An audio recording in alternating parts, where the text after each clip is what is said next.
Good morning, everyone.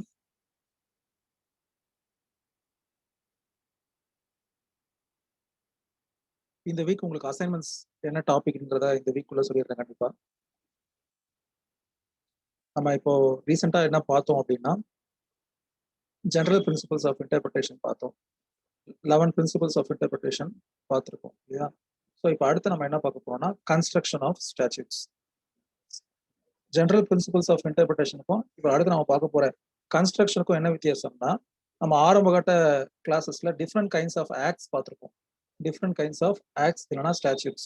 உதாரணத்துக்கு codified law, codified statute, அதே மாதிரி enabling statute, disabling statute, remedial statute, அந்த மாதிரி ஒரு 12 வகையான சட்டங்களை பார்த்துருப்போம். அதாவது சட்டங்களை அதன் தன்மைகளுக்கு ஏற்ற மாதிரி நம்ம என்ன பண்றாங்க கிளாசிஃபை பண்ணியிருந்தாங்க இல்லையா? ஸோ அப்போ அதுல சில கைண்ட்ஸ் ஆஃப் ஆக்டை சில வகையில இன்டர்பிரேட் பண்ணணும், இல்லை சில வகையில கன்ஸ்ட்ரக்ட் பண்ணணும் அப்படிங்கிறது ஒரு ஃபாலோ பண்ணிட்டு வர ஒரு பிரின்சிபல். ஸோ அதுதான் நம்ம இப்போ இன்னைக்கு கிளாஸ்ல ஆரம்பிக்க போறோம். சில கைண்ட்ஸ் ஆஃப் ஸ்டாட்யூட்ஸ் எடுத்து அந்த கைண்ட்ஸ் ஆஃப் அந்த ஆக்டை பொதுவா மற்ற ஆக்டை இன்டர்பிரேட் பண்ற மாதிரி பண்ணாம அதுக்கு வந்து வேற வகையில சில சில எக்ஸ்ட்ரா ப்ரிவிலேஜஸ் கொடுக்கப்பட்டிருக்கு. ஸோ அந்த மாதிரி நம்ம இன்னைக்கு பார்க்க போற கன்ஸ்ட்ரக்ஷனுக்கு பேரு பெனிஃபிஷியல் கன்ஸ்ட்ரக்ஷன். சரியா? 11 பிரின்சிபல்ஸ் ஆஃப் இன்டர்பிரிட்டேஷன் நீங்க எப்பயுமே அதோட பேசிக்ஸ் தான் நீங்க மறக்கக்கூடாது. இன்டர்பிரிட்டேஷன்ங்கிறது எப்போ தேவைப்படும் அப்படின்னா, நேச்சுரலா ஒரு வார்த்தை, ஒரு சட்டத்துல சொல்லப்பட்டிருக்கிற வார்த்தை தெளிவா இருக்கு and it is very clear அப்படின்னா, it is not the duty of the court to provide the omissions or to supply the changes.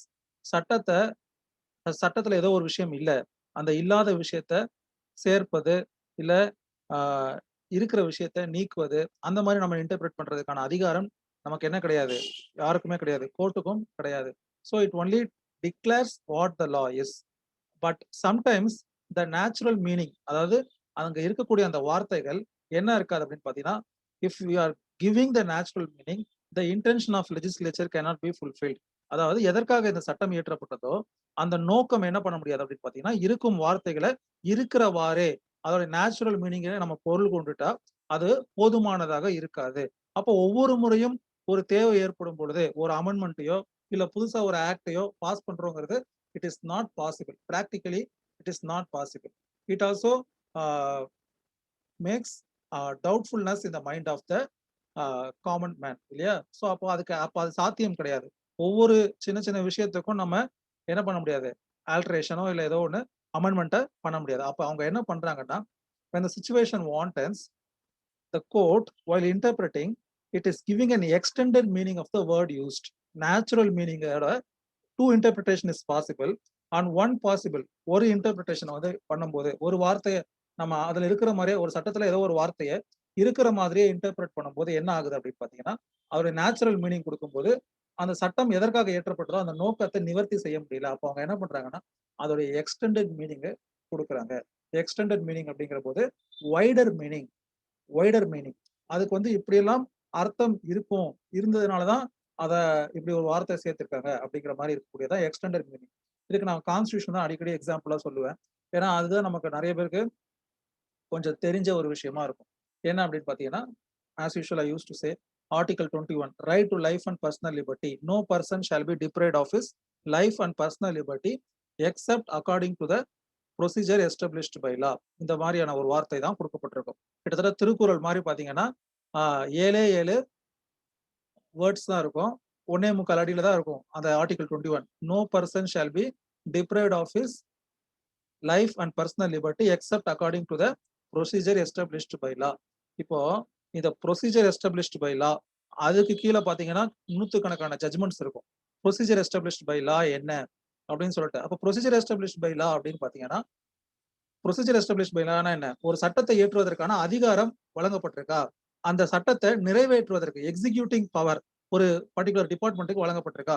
Say for example ஒரு டிடென்ஷன் ஆர்டர் பாஸ் பண்றாங்க. டிடென்ஷன் ஆர்டர்னா என்னது, ஒரு தடுப்பு காவல் உத்தரவு பாஸ் பண்றாங்க. சே ஃபார் எக்ஸாம்பிள் குண்டாஸ் ஆக்ட், அது கூட ஒரு டிடென்ஷன் ஆர்டர் தான். ஸோ டிடென்ஷன் ஆர்டர் பாஸ் பண்ணிட்டா ஒரு 1 இயருக்கு என்ன கிடைக்காது, பெயில் கிடைக்காது அப்படிங்கிறது ஜெனரல் அந்த ஆக்ட்லயே ப்ரொவைட் பண்ணிருக்காங்க. சரியா? குண்டாஸ் ஆக்ட்ல இப்போ ஒருத்தருக்கு அகைன்ஸ்டா ஹேபிச்சுவல் அஃபண்டரோ இல்ல ஒரு பப்ளிக் பீஸை வயலேட் பண்ணக்கூடிய சோசியல் பீஸை பாதிக்கக்கூடிய வகையில செயல்படக்கூடிய ஒரு நபருக்கு என்ன பண்றாங்க, குண்டாஸ் ஆக்ட் கீழ டிடென்ஷன் ஆர்டர் பாஸ் பண்றாங்க. இப்ப அந்த டிடென்ஷன் ஆர்டர என்ன பண்ணிருக்காங்க, ப்ரொசீஜர் எஸ்டாப்ளிஷ்ட் பை லா கீழ தான் பாஸ் பண்ணிருக்காங்க. Because in that act it chase on what grounds, on what are the rules and regulations to be followed while passing a detention order against an individual. யோசிச்சு பாருங்க, அந்த ஒரே ஒரு article 21 உடைய prefix என்ன சொல்லுது? No person shall be deprived of his life and personal liberty. எந்த ஒரு நபரும் தன்னுடைய உயிர் மற்றும் சுதந்திரத்தை பாதிக்கும் வகையில அவங்களுக்கு அகைன்ஸ்டா நம்ம ஸ்டேட் என்ன பண்ணக்கூடாது, state shawl not do this. Article 21, article 12 இருந்து ஆர்டிகல் 35 வரைக்கும் இருக்கக்கூடிய எல்லா ப்ரொவிஷனுமே ஃபண்டமெண்டல் ரைட்ஸ் அப்படின்னு சொல்றோம். அதோடைய ஆரம்பகட்ட செக்ஷன் ஆர்டிகல் 12, அதுதான் வந்து ஆரம்பகட்ட செக்ஷன். அதாவது சரி, ஓகே, இந்த கிளாஸ் கண்டினியூ பண்ணுவோம். அதாவது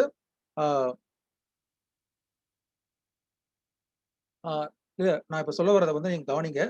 நான் உங்களுக்கு வந்து ப்ராப்பரா எக்ஸ்பிளைன் பண்றேன். இப்போ ஆர்டிகல் 21 உடைய ஃபர்ஸ்ட் ஃபியூ வேர்ட்ஸ் எடுத்து பாத்தீங்கன்னா, no person shall be deprived of his life and personal liberty அப்படின்னு இருக்கு. எந்த ஒரு நபரும் தன்னுடைய வாழ்க்கையை பாதிக்கிற மாதிரியான விஷயங்கள். இப்ப அந்த ஆர்டிகல் 12 to 35 இருக்கக்கூடிய விஷயங்கள் என்னன்னு பாத்தீங்கன்னா, ஸ்டேட் பண்ணக்கூடாது அப்படின்னு சொல்லக்கூடிய விஷயங்கள். அதாவது அரசாங்கம் ஒரு சட்டம் வடிவாகவோ இல்ல ஒரு எக்ஸிகியூட்டிவ் அத்தாரிட்டி ஒரு போலீஸ் மூலியமாவோ state should not act violation of part 3 of constitution. Article 12 இருந்து ஆர்டிகல் 35 வரைக்கும் இருக்கக்கூடிய ஃபண்டமெண்டல் ரைட்ஸ்னு சொல்றோம். ஆர்டிகல் 12ல ஸ்டேட்னா என்னங்கிறத சொல்லியிருப்போம் இல்லையா? ஸ்டேட் இன்க்ளூட்ஸ் அப்படின்னு சொல்லிட்டு what are the authorities of state அப்படின்னு சொல்லிட்டு. இப்போ இந்த மாதிரி இப்போ இந்த குண்டாஸ் ஆக்ட் இருக்குன்னு வச்சுக்கோங்களேன், அந்த ஆக்டை பாஸ் பண்ணக்கூடிய அத்தாரிட்டி யாரு?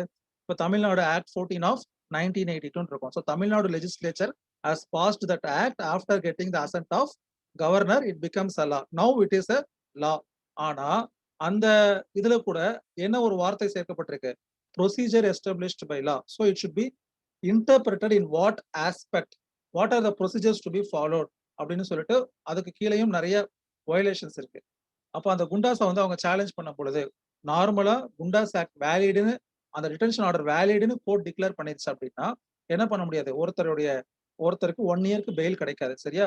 சில பேர் சொல்றாங்க, இப்போ ஒருத்தர் சாட் பாக்ஸ்ல ஒரு ஃப்ரெண்டு, உங்க ஃப்ரெண்டு வந்து ஒருத்தர் டைப் பண்ணிருக்காரு, சார் குண்டாஸ் ஆக்ட்ல 6 மாசத்திலேயே பெயில் கொடுத்துட்றாங்கல்ல சார். நோ.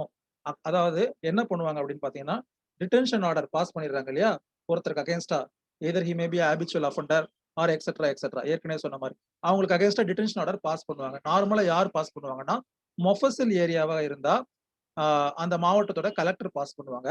சிட்டி கார்பரேஷன் லிமிட்ல இருந்துச்சுன்னா அதோடைய போலீஸ் கமிஷனர் ஒரு டிடென்ஷன் ஆர்டரை பாஸ் பண்ணுவாரு ஒருத்தருக்கு அகைன்ஸ்டா. சரியா? டிடென்ஷன் ஆர்டர் யார் பாஸ் பண்ணுவாங்க? As per that particular act in mofussil areas district collector would pass the detention order against an individual, and in corporation limits police commissioner of that particular corporation, இப்ப சென்னை அப்படின்னா சென்னை மாநகர காவல் ஆணையாளர் அந்த டிடென்ஷன் ஆர்டரை pass பண்ணுவாரு. அந்த டிடென்ஷன் ஆர்டர் பாஸ் பண்ணும்போது அந்த ஆக்ட்ல சில set of rules and regulations இருக்கும். Application of mind, a police officer who is passing the detention order should apply its mind அப்படின்னு சொல்றாங்க. எதற்காக ஒரு டிடென்ஷன் ஆர்டர் பாஸ் பண்றாங்கன்னு பாத்தீங்கன்னா, ஃபர்ஸ்ட் அண்ட் பேசிக் ரீசன் என்னன்னா, இப்போ ஒரு ஹேபிச்சுவல் அஃபெண்டர் ஏதோ ஒரு அஃபென்ஸ் பண்ணிட்டு உள்ள போயிருக்காப்ல. சரியா? சே ஃபார் எக்ஸாம்பிள், சவுகார்பேட்டையில டே லைட்ல கன் ஷூட் நடக்குது. ஒரு டிராவல் ஏஜென்ட் வச்சு நடத்தக்கூடிய ஒருத்தரை என்ன பண்றாங்க, பப்ளிக் டே லைட்ல கன் ஷாட்ல பண்ணிடுறாங்க. இது ஒரு மோசமான கலாச்சாரம். பப்ளிக் பீஸ் அண்ட் பப்ளிக் ஒரு நிலையற்ற தன்மையை இது சொசைட்டில உருவாக்கும். ஸோ அப்போ அந்த அக்யூஸ்டுக்கு மேல என்ன பண்றாங்கன்னா, நார்மலா ஒருத்தர் மேல என்ன, இப்போ இந்த கேஸ்க்கு என்ன செக்ஷன்ல ஒருத்தர் மேல போடுவாங்க சார்ஜ் ஷீட், சாரி எஃப்ஐஆர் எப்படி ஃபைல் பண்ணுவாங்க? அண்டர் செக்ஷன் 302 மர்டர், அதுக்கப்புறமா arms act, having weapons without lawful permission etcetera etcetera. அது தவிர 3-4 பேர் சம்மந்தப்பட்டிருந்தா கிரிமினல் கான்ஸ்பிரசி, அந்த மாதிரி ஏகப்பட்ட செக்ஷன்ஸை போட்டிருப்பாங்க இல்லையா? இப்போ இவங்களை நார்மலா ப்ரொக்யூர் பண்ணி உள்ள போட்டதுமே மெரிட்ஸ்ல ஜட்ஜ் பெயில் கொடுப்பாரு. அதுக்கு எந்த நார்ம்ஸும் கிடையாது. லால provision with regard to bail, anticipatory பெயில்லாம் பார்த்தீங்கன்னா 438, 439, 437 இதுல இருக்கு. அதுல எந்த கால வரைமுறையும் சொல்லல. ஒரு அக்யூஸ்டுக்கு இத்தனை நாள் கழிச்சு தான் பெயில் கொடுக்கணும் அப்படிங்கிறத சட்டத்துல எங்கேயுமே சொல்லல. ஸோ இப்போ ஜட்ஜுக்கு மெரிட் இருக்கு, இது வந்து ஒரு நல்ல கேஸ், அந்த டைம்ல அவன் வேற எங்கேயோ இருந்திருக்கான், இல்ல அவன் சம்மதமே படலன்னு சொன்னா, even after the first day of his remand itself, on that very instant itself ஒருத்தரை கூட்டு போய் ஜட்ஜு முன்னாடி நிப்பாட்டுறாங்க. ஜட்ஜ் வந்து பொதுவா 15 நாள் நீதிமன்ற காவல்ல ஒருத்தரை உள்ள போடுறதுக்கு ஆர்டர் பண்ணுவாங்க. ஃபர்ஸ்ட் ஒரு அஃபென்ஸ் நடந்துச்சுன்னு சொல்லிட்டு ஒரு அக்யூஸ்ட கொண்டு போய் டைரக்ட்டா ஜெயில்ல போட்டுற மாட்டாங்க. அவர கொண்டு போய் மேஜிஸ்ட்ரேட் முன்னாடி நிப்பாட்டுவாங்க. மேஜிஸ்ட்ரேட் என்ன பண்ணுவாரு? 15 டேஸ் ஜுடிஷியல் கஸ்டடிக்கு ஆர்டர் பண்ணுவாரு. அன்னைக்கே கூட you can file a bail application stating that this person has been wrongly procured in this case. அவர் மேல தப்பா குற்றம் சாட்டப்பட்டிருக்கு. அவர் அதுல சைலன்ட்னு சொல்லிட்டு.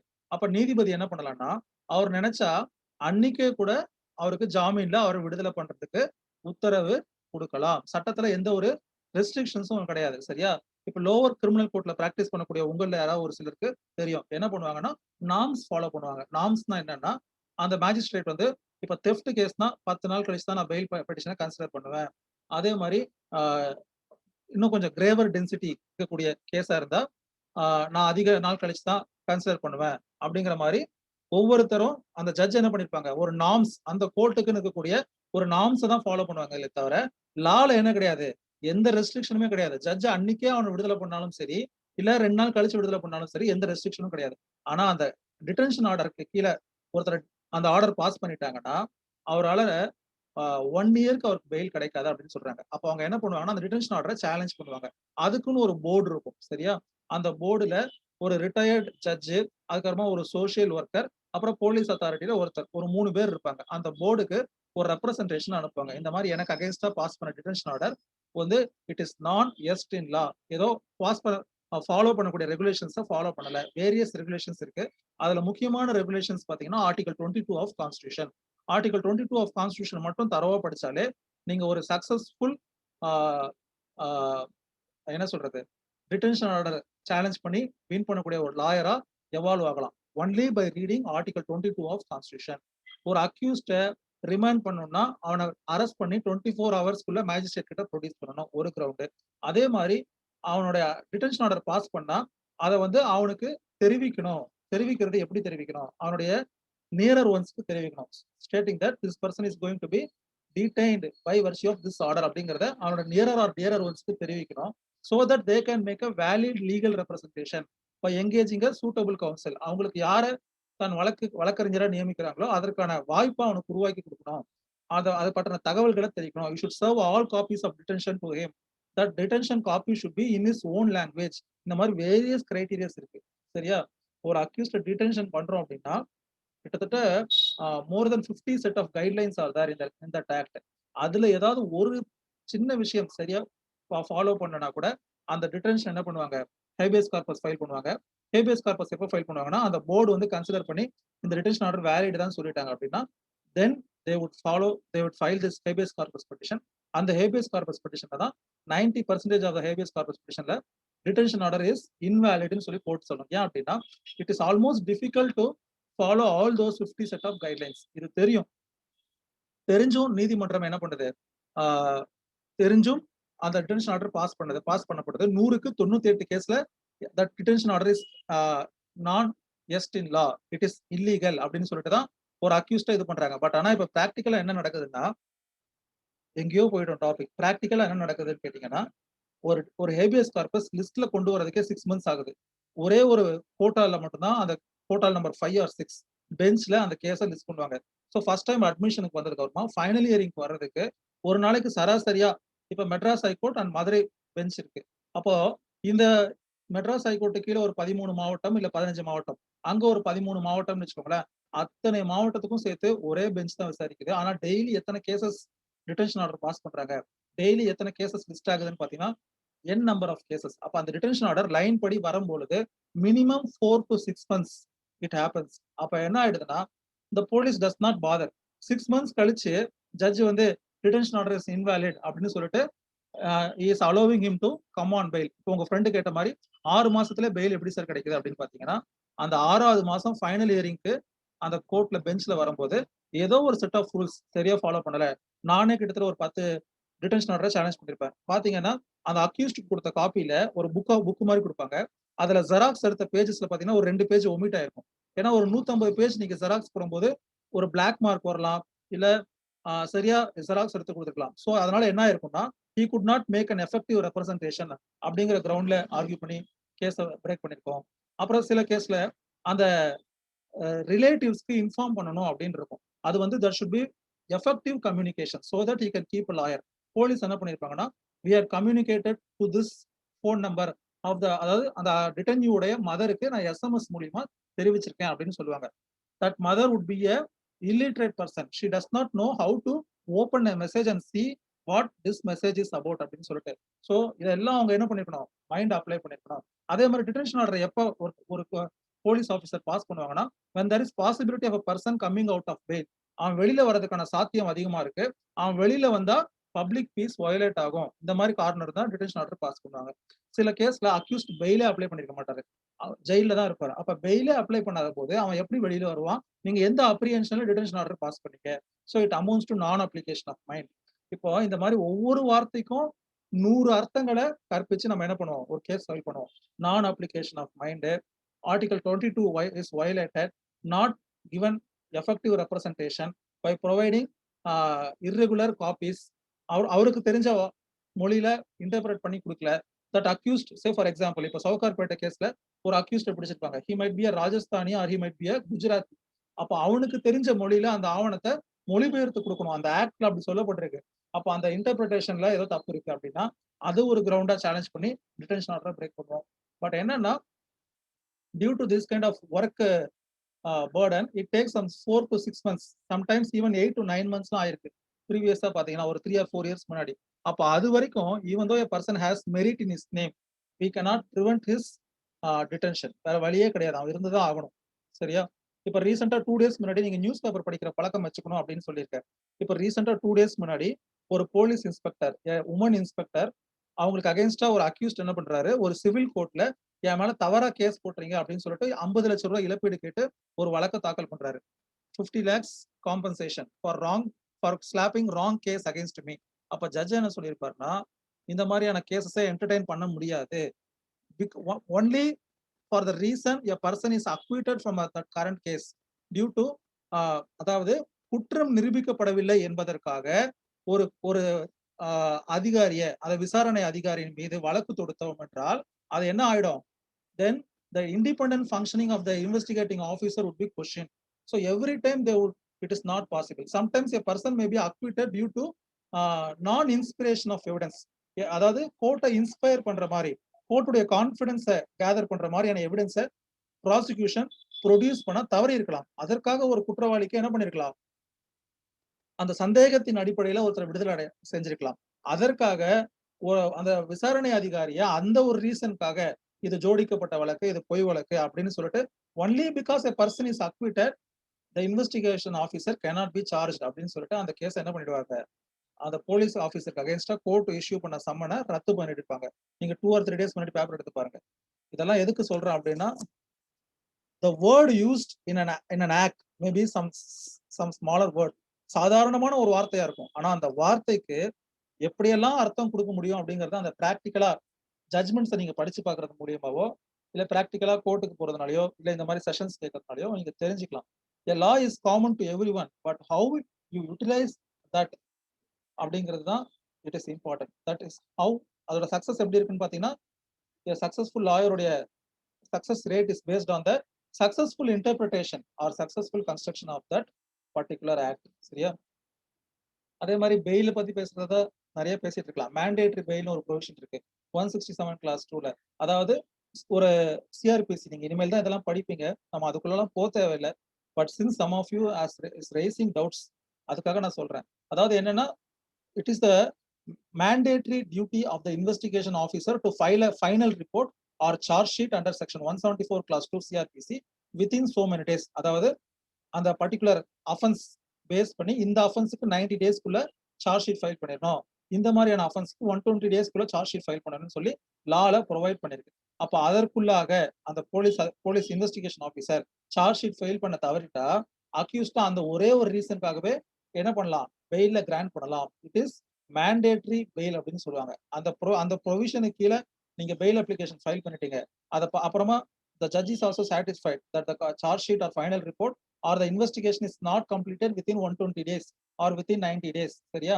அப்படி இருக்கு அப்படின்னா அவர் என்ன பண்ணலாம், பெயில்ல அக்யூஸ்ட விடுவதற்கு மறுப்பே தெரிவிக்க முடியாது. அதுதான் அதுக்கு பேர் மேண்டேட்டரி பெயில்னு சொல்லுவாங்க. ஸோ இந்த மாதிரியான விஷயங்கள்லாம் இருக்கு, நம்ம அதை பத்தி பார்ப்போம். நம்ம எங்கேயோ போயிட்டோம்.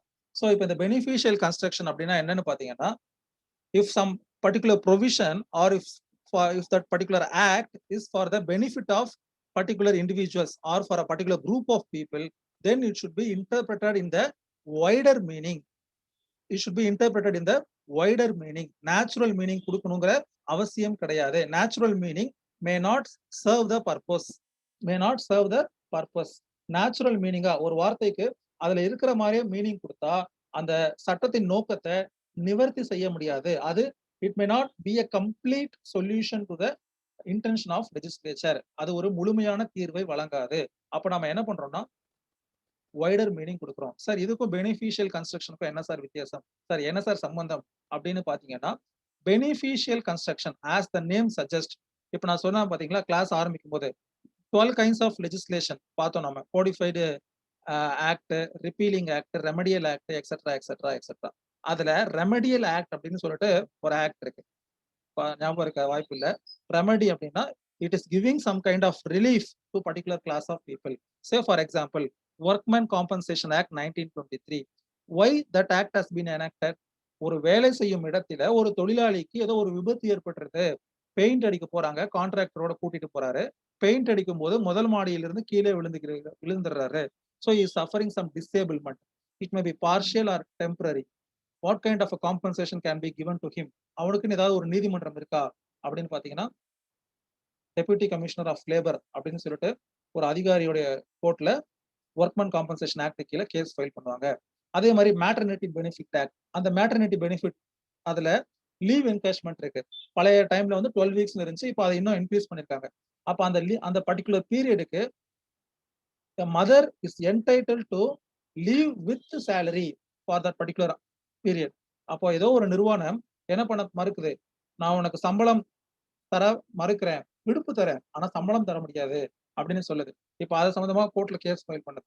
இப்ப கோர்ட் எப்படி இன்டர்பிரட் பண்ணும் இந்த லாஸ் அப்படின்னு பாத்தீங்கன்னா, இருக்கக்கூடிய வார்த்தைகளுடைய நேச்சுரல் மீனிங்கை மட்டுமே இன்டர்பிரட் பண்ணாம வைடர் மீனிங்கை இன்டர்பிரட் பண்ணி அதுக்கு அது வந்து யாருடைய பலனுக்காக, யாருடைய பெனிஃபிட்டுக்காக அந்த ஆக்டை கொண்டு வந்திருக்காங்களோ அந்த நபர்களுடைய பெனிஃபிட்டுக்கு ஏத்த மாதிரி அந்த பர்டிகுலர் ப்ரொவிஷன்ஸை இன்டர்பிரட் பண்ணுவாங்க. ஸோ அதுக்கு பேர் தான் beneficial construction. So as I said, this particular construction is widely used in the remedial statutes. அந்த remedial statutesக்கு நான் கிளாஸ் இருக்கும்போது சொல்லியிருப்பேன். இன்னொரு பேர் என்னன்னு பார்த்தீங்கன்னா சோஷியோ வெல்ஃபேர் லெஜிஸ்லேஷன் அப்படின்னு பேர். சோஷியோ வெல்ஃபேர் லெஜிஸ்லேஷன், அதாவது பொது பலன் கருதி இயற்றப்படக்கூடிய சட்டம். சில நேரங்கள்ல an act may not be in its entirety or in its totality a social welfare legislation.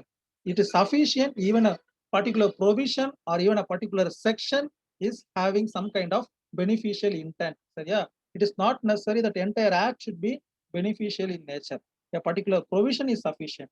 இப்போ உதாரணத்துக்கு probation of offenders act, admonition அப்படின்னு சொல்லிட்டு ஒரு பர்டிகுலர் வேர்ட் இருக்கு. அட்மானிஷன்னா என்ன அப்படின்னா, அந்த அடலசன்ட் ஏஜ்ல ஒருத்தன் மேஜரா இருப்பான், ஆனா ஒரு 19 வயசு 20 வயசுல ஏதோ ஒரு கூடாத சேர்க்கையினால எந்த ஒரு கிரிமினல் பேக்ரவுண்டும் இல்லாம, எந்த ஒரு இன்டென்ஷனும் இல்லாம ஏதோ ஒரு அடிதடி வழக்குலயோ இல்ல எதுலயோ ஒன்றுல மாட்டிருப்பான். அப்ப ஜட்ஜ் என்ன பண்ணுவாருன்னா, இதை வந்து even though the case may be proved, he would send him for என்னது ஒரு பாஸ்டல் ஸ்கூல் மாதிரி, இல்ல ஒரு எங்க ரிஃபார்மேட்டிவ் ஆக்டிவிட்டிஸ் இருக்கக்கூடிய ஒரு இடத்துக்கு அவர் அனுப்பி ஒரு 3 months ஆர் 6 months அந்த ஆசிரமத்துல தங்கி அங்க இருக்கிறவங்களுக்கு நீ சேவை பண்ணணும் அப்படிங்கிற மாதிரியான ஆர்டர் கூட பாஸ் பண்ணுவாங்க. Instead of sending that person to a regular jail where regular offenders are there, ஒரு ஹார்ட்கோர் கிரிமினல்ஸ் இருக்கிற இடத்துக்கு அவங்களை அனுப்பாம அவங்கள என்ன பண்றாங்க, ஒரு ரிஃபார்மேட்டிவ் ஜட்ஜ்மெண்ட்ஸ், நீ போய் டிராஃபிக்கை ஒழுங்குபடுத்து, நீ போய் அந்த இதில் தங்கிக்கோ அப்படிங்கிற மாதிரியான கன்ஸ்ட்ரக்ஷன்லாம் எப்படி கொடுக்குறாங்க அப்படின்னு பார்த்தீங்கன்னா, to achieve that particular object. இப்போ நம்ம கூட பார்த்துருப்போம், ஒரு சில வருஷத்துக்கு முன்னாடி நிறைய பெயில் அப்ளிகேஷன் ஜட்ஜ் கிராண்ட் பண்ணும்போது ஒரு கண்டிஷன் இம்போஸ் பண்றாங்க. என்னன்னா, நீ ஒரு 10 கருவேல மரத்தை வெட்டி அதோட ரிப்போர்ட்டை இந்த கோர்ட்ல தாக்கல் பண்ணணும், இல்லைன்னா சிஎம் ரிலீஃப் ஃபண்டுக்கு இவ்வளவு ரூபாய் கொடுக்கணும். அதெல்லாம் எப்படின்னு பாத்தீங்கன்னா, for beneficially their constructing their power with regard to using of particular provision. சரியா? சரி, ஓகே. இந்த பெனிஃபிஷியல் கன்ஸ்ட்ரக்ஷன் அதிகமா சோஷியல் வெல்ஃபேர் லெஜிஸ்லேஷன்ல பயன்படும். அதே மாதிரி கான்ஸ்டிடியூஷன்ல ஃபண்டமெண்டல் ரைட்ஸை இன்டர்பிரட் பண்ணும்போது அதிகமா பயன்படும். எப்படி இன்டர்பிரட் பண்ணா அது நிறைய பேருடைய இதுக்கு பெனிஃபிஷியலுக்கு பயன்படுது. இப்போ இதற்கான கேஸ்லஸ்லாம் பாத்தீங்கன்னா, ஒரு கேஸ்ல சொல்றேன் ஞாபகம் வச்சுக்கோங்க. ஈஸியான கேஸ்ல தான். Unichoyi versus state of Kerala. அதுல என்ன பண்றாங்கன்னா, U N Unichoyi versus state of Kerala type பண்றேன். அதாவது இந்த கேஸ்ல என்ன பண்றாங்கன்னா, அந்த மினிமம் வேஜஸ் ஆக்ட்ட சேலஞ்ச் பண்றாங்க. மினிமம் வேஜஸ் ஆக்ட்ட. Unichoyi versus state of Kerala. Sir அத எப்படி சார் மினிமம் வேஜஸ் ஆக்ட்ட சேலஞ்ச் பண்ண முடியும்? அப்படின்னு சொல்லும்போது, தட் கம்பெனி அதாவது இந்த கம்பெனி என்ன பண்றாங்கன்னா, கான்ஸ்டிடியூஷன்ல right to free trade and profession அப்படிங்கிற ஒரு ஃபண்டமெண்டல் ரைட்ட எங்களுக்கு ஆர்டிகல் 19ல குடுத்துட்டீங்க. எங்களுக்குடைய வணிகத்த நாங்களே முடிவு பண்ணலாம். எத்தனை பேரை நியமிப்பது, எத்தனை பேருக்கு எவ்வளவு சம்பளம் குடுப்பது அப்படிங்கிறதெல்லாம் எங்களுடைய தனிப்பட்ட சுதந்திரத்திற்கு உட்பட்டது. அப்படி இருக்கும் பொழுது, நாங்கள் எவ்வளவு ரூபாய் சம்பளம் குடுக்கணும் அப்படின்னு சொல்றது, it is taking away our fundamental right அப்படின்னு சொல்லிட்டு இந்த கேஸ்ல என்ன பண்றாங்க? சேலஞ்ச் பண்றாங்க. அப்ப கோர்ட் என்ன பண்ணுதுன்னா, it is a beneficial legislation passed with some intent to provide a minimum required income to the working class அப்படின்னு சொல்றாங்க. அதாவது உழைக்கும் வர்க்கத்திற்கு ஒரு குறைந்தபட்ச ஒரு கண்ணியமான ஒரு ஊதியம் வழங்குவதை உறுதி செய்வதற்காக இந்த சட்டம் இயற்றப்பட்டிருக்கு. சோ அதை இன்டர்பிரட் பண்ணும்போது we cannot interpret it in isolation manner, but it is for what purpose it has been enacted. What is the wider scope of this legislation? இதோடைய ஸ்கோப் என்ன? இதை எப்படி இன்டர்பிரட் பண்ணா அந்த ஸ்கோப்ப அச்சீவ் பண்ண முடியும் அப்படின்னு சொல்லிட்டு இன்டர்பிரட் பண்ணி அந்த கேஸ என்ன பண்ணிடுறாங்க? டிஸ்மிஸ் பண்ணிடுவாங்க. சோ இது வந்து ஒரு கேஸ். அதே மாதிரி மேட்டர்னிட்டி பெனிஃபிட் ஆக்ட்ல செக்ஷன் 5 வந்து ஒரு கேஸ்ல சேலஞ்ச் பண்றாங்க. மேட்டர்னிட்டி பெனிஃபிட் ஆக்ட்ல செக்ஷன் 5ல section 5 of maternity benefit act 1971 ஒரு கேஸ்ல சேலஞ்ச் பண்றாங்க. அந்த கேஸ் உடைய பேர் வந்து B Shah versus presiding officer. சரியா? B Shah versus presiding officer. நார்மலா industrial tribunals, industrial courts or labour courts இதுல உட்காரக்கூடிய ஜட்ஜ பிரிசைடிங் ஆபீசர்னு சொல்லுவாங்க. சரியா? He is also in the rank of district judge, but he is been called as presiding officer, முன்னிலை அதிகாரி அப்படின்னு அழைக்கப்படுவாங்க. சோ இப்போ இந்த B Shah versus presiding officer இந்த கேஸ்ல என்ன ஆகுது அப்படின்னு பாத்தீங்கன்னா, 12 வீக்ஸ் அப்போ பழைய டைம்ல உங்களுக்கு வந்து ஒரு 12 வீக்ஸ் இருந்துச்சு. இப்போ அதை இன்னும் என்ஹான்ஸ் பண்ணிருக்காங்க. 4 வீக்ஸ் என்ஹான்ஸ் பண்ணிருக்காங்க. சோ அப்போ அந்த 12 weeks leave encashment is allowed either before child's birth or after child's birth. அதை அந்த தாய் முடிவு பண்ணிக்கலாம். சரியா? அப்போ அந்த கால்குலேஷன் அந்த பேமெண்ட்டை எப்படி கணக்கு எடுத்துக்கிறாங்கன்னு கேட்டீங்கன்னா, 6 நாட்கள் தான் வேலை நாட்கள் ஒரு நிறுவனத்துல. அப்போ இவங்களுக்கு வந்து 12 வீக்ஸ் அப்படின்னு சொல்லும்போது 6 நாள் இன்டு 12 அப்படின்னு போட்டு அந்த அமௌண்ட்டை கால்குலேட் பண்றாங்க. But the argument of the petitioner is that a week is 7 days time.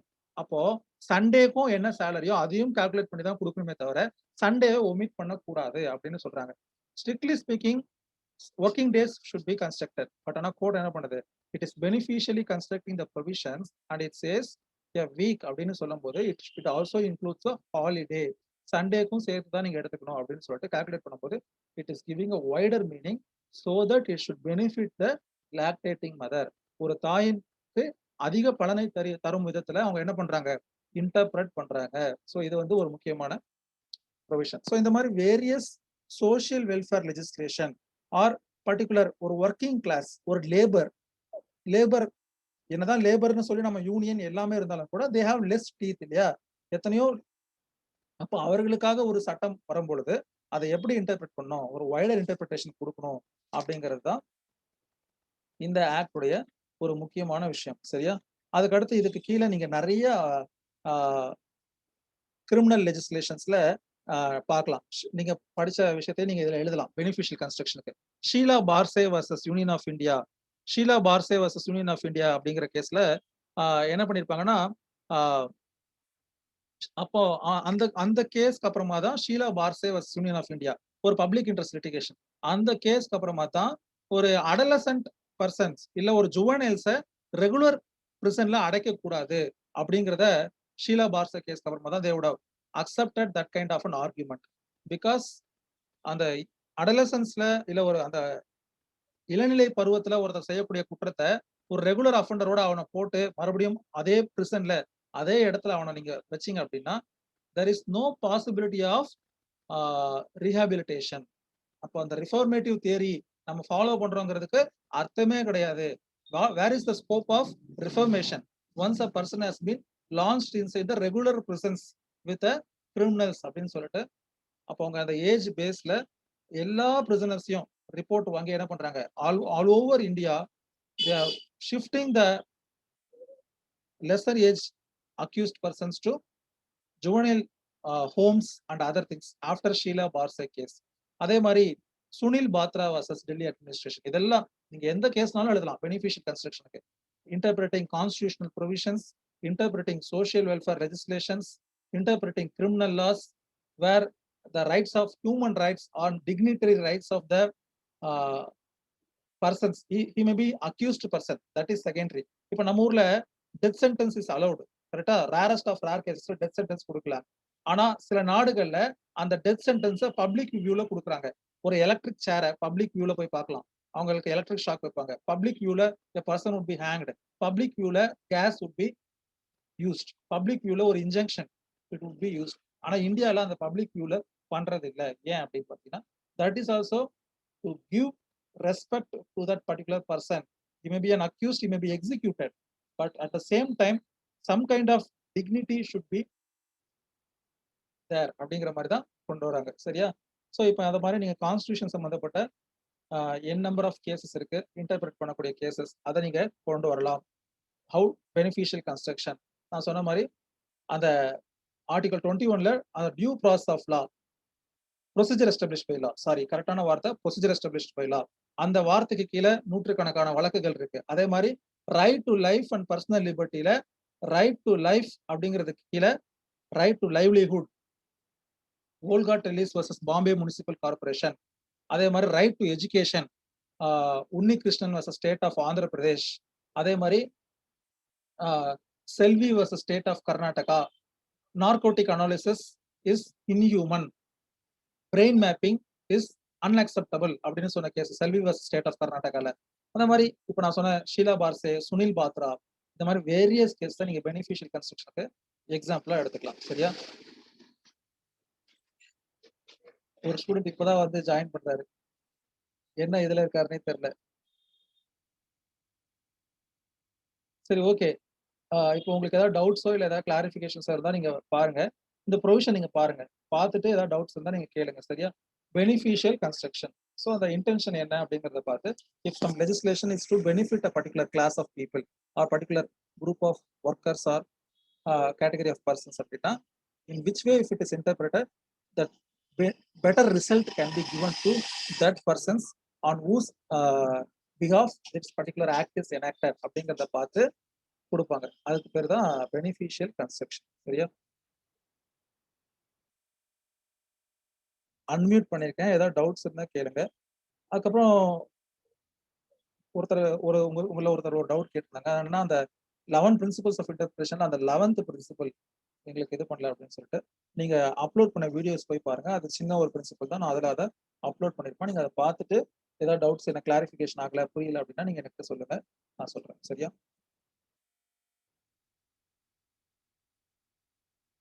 இப்போ உங்களுக்கு ஏதாவது டவுட்ஸ் இருந்தா வேற சாட் பாக்ஸ்ல வேற யாரும் என்ன டைப் பண்ணிருக்கீங்க?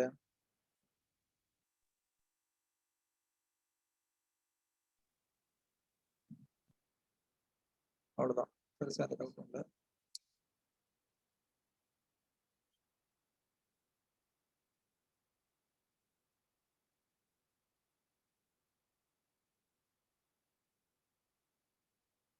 நிறைய விஷயம் தெரிஞ்சுக்க ட்ரை பண்ணுங்க. Don't limit yourselves with regard to what you have in syllabus or in which you are going to score marks. அந்த ஏரியா மட்டும் தான் நான் பார்ப்பேன், மற்ற விஷயங்கள் எனக்கு தேவையில்லை அப்படிங்கிற எண்ணத்துல இருக்காதீங்க.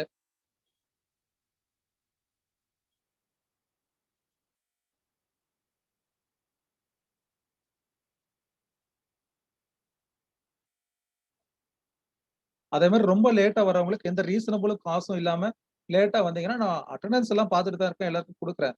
But I will have some kind of bad opinion, இல்லையா? It is human tendency.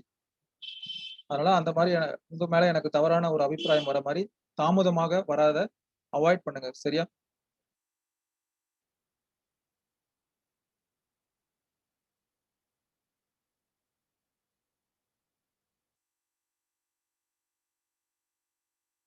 Okay, thank you everyone for your patience. Have a happy day. Thank you, sir. Thank you, sir. And Thank you, sir.